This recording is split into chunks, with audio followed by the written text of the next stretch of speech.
वागिनी कट्यां भगवती रक्षेज्जानुनी विन्ध्यवासिनी जङ्घे महाबला रक्षेत् सर्वकामप्रदायिनी गुल्पयोर्नारसिंही च पादपृष्ठे तु तैजसी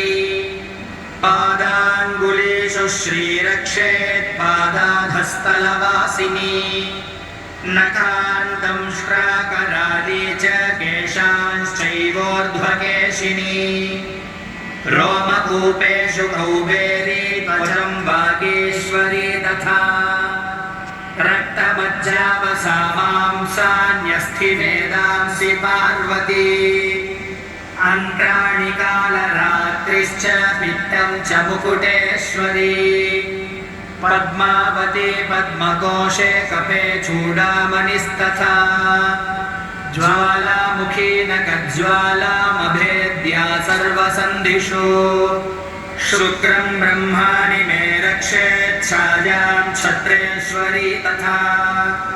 अहङ्कारं मनोबुद्धिं रक्षेन्मे धर्मधारिणी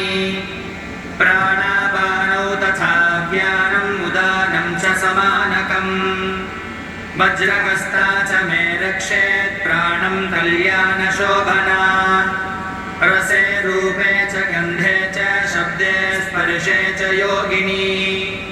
सत्त्वं रजस्तमश्चैव रक्षेन्नारायणी सदा आयु रक्षतु वारायि धर्मं रक्षतु वैष्णवी यशः कीर्तिं च लक्ष्मीं च धनं विद्यां च चक्रिणी गोत्रमिन्द्राणि मे रक्षेत् पशून् मे रक्ष चण्डिके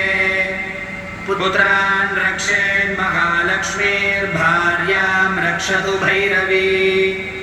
पन्थानं सुपथा रक्षेन् मार्गं क्षेमकरी तथा